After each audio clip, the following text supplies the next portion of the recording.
Scott Kimball, a FBI informant turned serial killer. Imagine someone that worked for the FBI as an informant becoming a serial killer underneath their nose, and they were totally unaware. How could this have happened, you would ask? I guess we will find out in the story about the man Scott Lee Kimball. Before we start, make sure to give us a like and subscribe to my channel. Scott Lee Kimball is a serial killer with a conviction from Boulder County, Colorado. In 2009, he pleaded guilty to the murders of Casey McLeod, 19, Jennifer Markham, 25, Leanne Emery, 24, and his uncle Terry Kimball, 60, for which he was given a 70-year sentence. All 4 victims passed away between the beginning of 2003 and the middle of 2004. While the other 3 bodies were discovered in outlying areas of Colorado and Utah, Markham is still missing and considered dead. Kimball has claimed many other murders but has not been linked to any of them.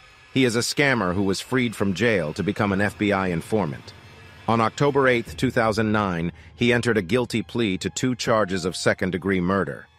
The FBI was reportedly looking into Kimball in September 2010 for probable involvement in the 2004 murder and mutilation of a woman whose body was discovered in Westminster, Colorado. Kimball was a local resident and an FBI informant at the time. Kimball was believed to be a suspect in the New Mexico murders that occurred in West Mesa in December 2010. Now let's talk about his early life. He was born in Boulder, Colorado in 1966. His parents separated when he was 10, when his mother came out as a lesbian. His father, Virgil, moved out of state and remarried. Kimball's life changed drastically after his separation. When he was a young teen, he had his first run-in with the law when he shot a gun out of his bedroom window and at his neighbors' homes. Kimball and Brett, his younger brother, sought safety's mobile home. Theodore Payton, her neighbor in Nederland, took advantage of their vulnerability and began sexually abusing her and her husband in his cabin. From touching Kimball and taking pictures of him naked, Payton moved on to tying Kimball up and raping him while filming the entire ordeal. If Payton's Montana-based dad said anything, his son would murder him. After Kimball relocated to Hamilton, Montana to live with his father and sibling and attend high school, Payton continued beating him when he returned to Boulder on weekends. Kimball finally put an end to the torture when, at age 23, he attempted suicide by shooting himself in the head. Even though the bullet missed his brain, it left a prominent scar on his forehead, and he remained in serious condition for a few days. A relative named Ed Coet said that Kimball seemed to have lost his conscience after going through what he did. Kimball and a number of other youngsters who had been molested by Payton later went to the Boulder police to report him. Payton was taken into custody, tried, and convicted of 7 counts of sexual assault on a child. A former girlfriend of Kimball's said he still felt profound shame, calling him less of a man because of it. Kimball pleaded with the judge to give Payton a longer prison term in a letter he penned, writing, "He has denied me my right to a normal, healthy, innocent childhood. My life is ruined because of him." In 2010, Kimball approached Payton about the abuse and its effects, and Payton simply stated, "That was a long time ago." Kimball was already committing acts of nonviolent crime. He was 22 years old when he received his first criminal conviction in Montana for passing bogus checks. He engaged in a residential burglary in Colorado. He was also accused of operating an unlicensed hunting guide service in Montana. Following the dissolution of his first marriage, he wed Larissa Hentz in 1993 and moved to Spokane, Washington, where he raised their 2 sons until their divorce in 1997. She explains that this was because Kimball was operating fraud in the forestry sector, and his victims frequently took legal action to recoup their losses. "He always had an excuse," Hentz reflects. "Never was it his fault," they said. Her dentists and the bishops of her church were among the people Kimball conned. Even after they divorced, they remained together for another 2 years before Hentz accused him of rape. After Kimball failed a lie detector test and told authorities she was just attempting to get full custody of their sons, no charges were brought against. Prosecutors considered the case complicated because the couple had continued to engage in consensual sexual activity following the alleged occurrence. In 2000, Kimball had his suspended sentence for a fraud conviction revoked, and he was sent back to jail in Montana due to a probation violation. A year later, while on work release at a gas station, he escaped from the halfway home and stole a truck and cash register. He allegedly returned to Spokane soon after, according to Hentz. He abducted and assaulted her again after breaking into her home. A warrant for her arrest was issued when she filed charges. Kimball, Scott Lee Scott. Lee Kimball spent the early years of the new century confined in a Montana jail, where he boasted to his fellow inmates that he was a hitman. He may have assumed this tough guy attitude in order to raise his status among the other convicts. Strangely, he also took to calling himself Hannibal, like the serial killer in Thomas Harris's novels. Kimball did kill people, especially women, and his hitman description was an exaggeration, but the police were unaware of this at the time and had a plan to get him out of prison after he was convicted of multiple crimes, including stealing, passing fraudulent checks, and forgery.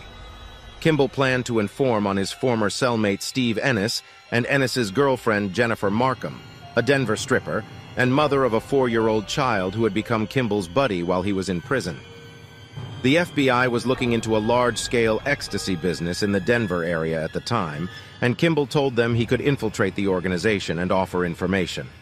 The FBI had already decided that Kimball would be a valuable informant by December 2002. Because of the potential murder-for-hire scenario, the FBI decided to help with Kimball's plan. It turned out that Markham could have testified against Ennis in a Drug Enforcement Administration methamphetamine case, and that Ennis had planned to have another witness against him dead, and employ Markham to do it. Kimball was back out on the streets with minimal supervision by the end of the year, thanks to his well-laid plan. Jennifer Markham vanished just a few months after Kimball's release. Next, Kimball's uncle Terry Kimball, 60, vanished between August 2003 and September 2004, together with Casey McLeod, 19, of Lafayette, Colorado, and Leanne Emery, 24, of Aurora. Terry Kimball disappeared in Colorado, where he was thought to be living with his nephew. He was originally from Georgia. Authorities learned that Scott Kimball had married Lori McLeod, Casey McLeod's oblivious mother, in Las Vegas, Nevada, soon after his release from prison, and that the couple had spent their honeymoon camping in the area where Casey's remains were eventually discovered. Grusing discovered during his investigation of Ennis's methamphetamine case that, on June 29, 2003, Kimball had told Koff of the FBI's Denver office that Ennis's companions had murdered Markham out of fear that she would testify against Ennis. Kimball allegedly told investigators that an associate of Ennis asked him to locate Markham's body near Rifle, Colorado, in order to retrieve her breast implants and intrauterine device, both of which, he reasoned, contained serial numbers that could be used by authorities to positively identify her remains. Whether or not the claim was accurate was out in the air, but detectives quickly concluded that Kimball was worried the things would point the finger of guilt at him rather than Ennis's colleague if they were found near Markham's body. The local police investigated further and found that Markham had not been booked on any flights out of the country, despite Kimball's claims that she had gone to New York to buy a handgun with which she intended to kill the federal witness who was going to testify against Ennis. Grusing and others found it interesting that neither Jennifer Markham's nor Scott Kimball's cell phones had been utilized to make a call to each other between February 17, 2003 and February 20, 2003. When Kimball was questioned about where he was during those times, he said he was on a hiking excursion in the mountains outside of Craig, Colorado. He would not reveal his true motives for being there. Kimball also informed his cellmate that he had buried the woman in the mountains. It was unclear whether he had disassembled Jennifer Markham's body before disposing of it, but the suggestion was that the breast implants and IUD had become a problem to him because he had not stated the state in which she was buried. Kimball may have found out about Jennifer's breast implants and IUD through his interactions with her ex-boyfriend, Steve Ennis, though this is not confirmed. Kimball eventually revealed that another guy was also involved in Jennifer's murder and had offered to pay him to remove her breast implants and intrauterine device, IUD. This is crazy, and if you want more crazy crime stories, make sure to give this video a like, subscribe to this channel.